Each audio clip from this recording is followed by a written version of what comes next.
గురుగారు అమావాస్య టైంలో అంటే దైవశక్తి ఎప్పటికైనా గానీ ఎక్కువే. కానీ అలాంటి సమయంలో మరి దైవశక్తి ఏమన్నా తగ్గే ఛాన్స్ ఉందా? వాస్తవానికైతే దైవశక్తికి మించిన బలము ఏదీ లేదు.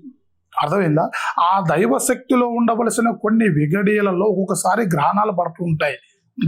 దైవ గుళ్ళన్నీ బంద్ చేస్తుంటారు. ఎందువల్ల బంద్ చేస్తూ ఉంటారు? గ్రహణ కాల టైములో దైవస్థానానికి ఎలాంటి అంటుముట్టు లేకోకుండా ఆ దైవ బలాన్ని అప్పుడు పెంచుకుంటూ పోతూ ఉంటుంది దైవ బలం. అలాంటి మనం కొన్ని సిద్ధాంతాలు పాటిస్తూ ఉంటాం.